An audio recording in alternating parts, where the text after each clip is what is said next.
Hey everyone, Jason Weckerle here. Today in this video, I'm going to show you guys how to make proper leaders for live bait and dead bait fishing for northern pike. You can use this information for ice fishing if you're using tip-ups or jaw jacker units like the automatic fisherman, the jaw jacker. You can use this information if you're open water fishing using live bait and dead bait. I went through this information in a previous video I posted last year, but when watching that video, I thought that I could have made the video a little bit better, been more thorough, and I left out a few key details that I should have shared in that last video, so I wanted to improve on that. This is just basic live bait, dead bait fishing for pike. Everyone knows pike have teeth. They can bite through your line. They can steal your lures. They can injure themselves getting away. And none of us want to lose lures, lose fish, injure fish. So I'm going to go over some details here. For starters, I like to use 25-pound fluorocarbon and 40-pound fluorocarbon. I always start out the day with 40-pound because I want the strongest and most abrasion-resistant line I can get away with. And if it's not costing me bites, I don't change it. But I always have 25-pound on hand. We deal with a lot of crystal clear lakes here in Wisconsin, and you need to have a more stealthy approach when you're fishing for pike. Smaller pike don't care if you're using, like, even if you tie the hook right to the braided fishing line, the tip-up line itself, but bigger pike can be very, very picky. They didn't get big being stupid. They've probably been caught a few times already. They can be a little bit more cautious. And this one day I was out fishing with a friend of mine, and he was using 25-pound fluorocarbon.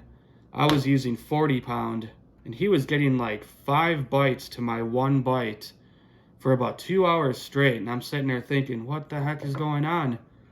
And I asked him, what kind of leader are you using? He says 25-pound. I went down to a 25-pound leader on all 3 of my tip-ups, and all my fillets started going off, and I started catching as many fish as he was. So that taught me that day that you have to go on the water and have both 25 and 40-pound, but I do not go below 25-pound for pike. Even this is pushing it. I've been bit off a few times. You have to be a little bit more careful how you fight the fish and land the fish when the fish is coming up the hole, or if it's coming up to the boat or the shore.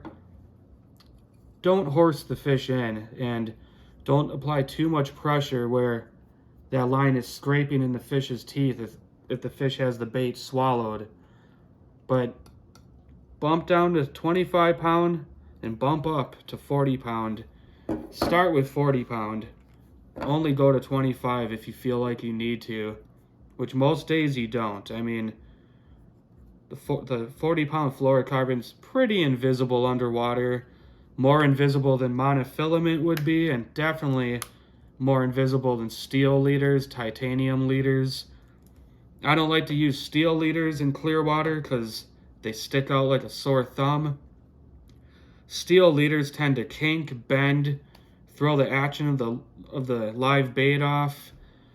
And if the fish is rolling during battle, they can roll in that steel leader and cut their skin up, cut their gills up. It's just not worth using steel leaders when you're ice fishing or live bait fishing.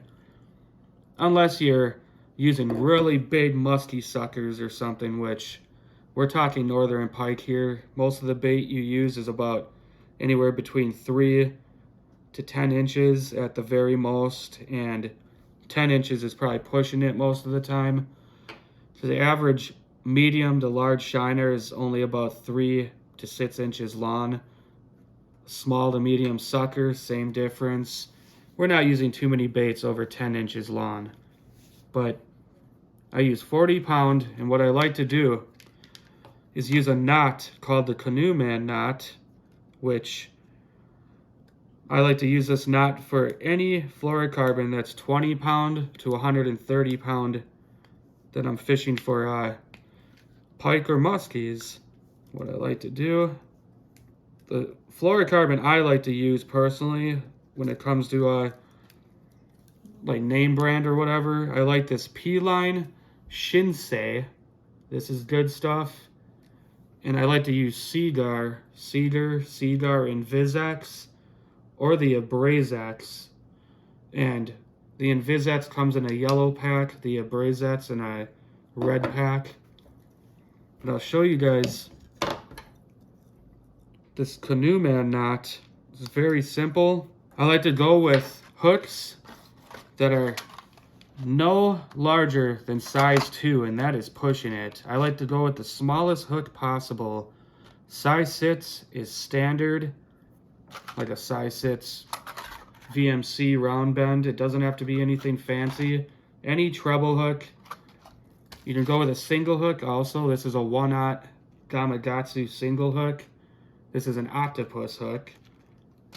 But I like to use treble hooks a lot more, and size 6 is about the size I like to use most if I'm using like medium to large golden shiners. If I bump up to an extra large golden shiner or a larger sucker, I'll go up to like a size 4.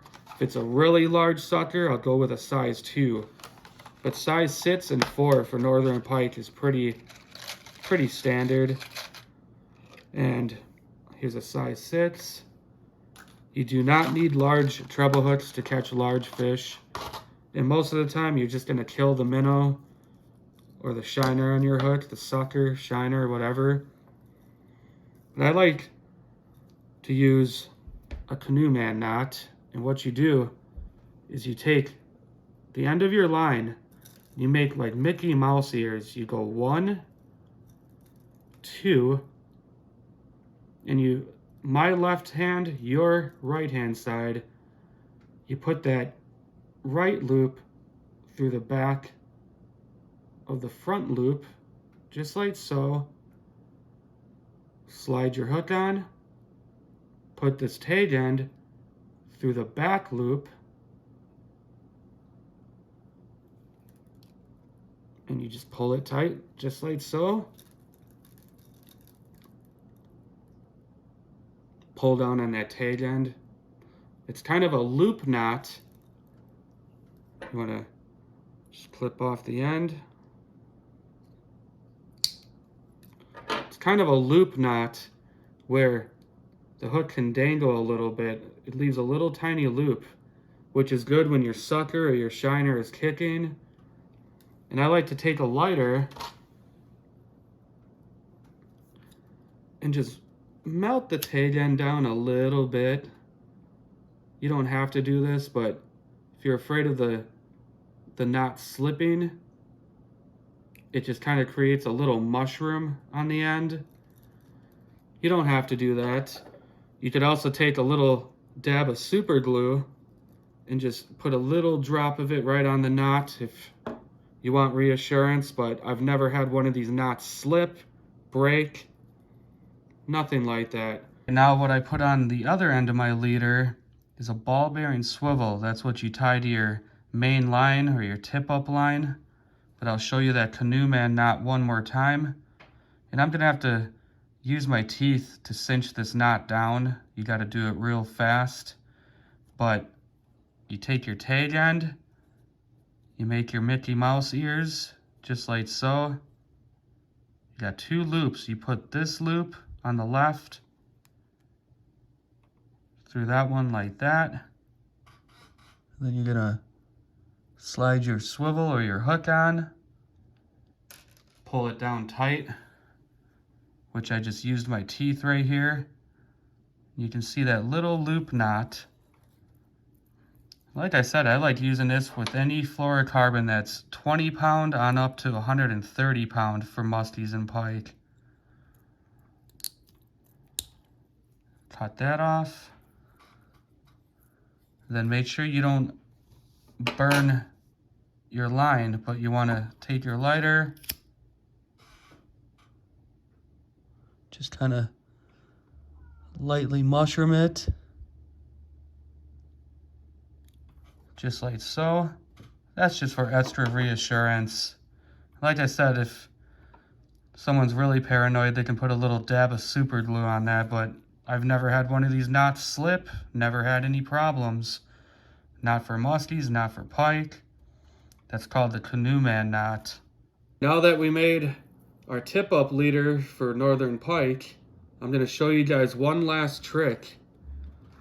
Get your hands on some swimming pool flotation noodles or some of this foam that you get at the hardware store in the plumbing section. You just put this foam around like plumbing pipes. But I like to take my leaders and I take the swivel section and I lay it on there sideways, like horizontally, hold it on there with my fingertip, and I wrap my leaders around that, up and over that swivel, so it holds that swivel on there snug and tight. And I take the hook end and I tightly pull on the line and I just poke it right into that foam.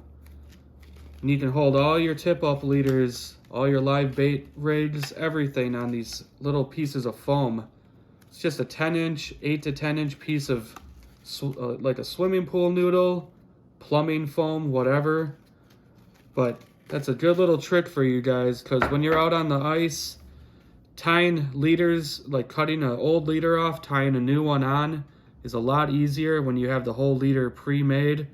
You're not out there with tackle boxes full of hooks and dropping hooks in the snow with cold fingers, and it's a pain in the butt tying knots when your hands are cold. So that's a little trick you guys can use. But I am really hoping this information helps you guys. It should help you guys. This is how I catch northern pike every season. If you're sitting around at home in front of the TV, just make yourself up about a dozen to 2 dozen leaders. Should last you the entire ice fishing season, if not a couple ice fishing seasons or more. But this is the stuff I do when I'm out ice fishing for pike. If it works for me, it should work for you. I hope you guys enjoyed this video. I hope you guys hit that subscribe button, hit the like button on this video. It really helps my page grow, gives me a reason to keep making these videos for you guys. And it helps the algorithm push my videos to a larger audience. Hopefully you guys catch a ton of fish this ice fishing season, this year. Stay safe out on the ice, out on the water, out on the highways. Take care. Good luck fishing.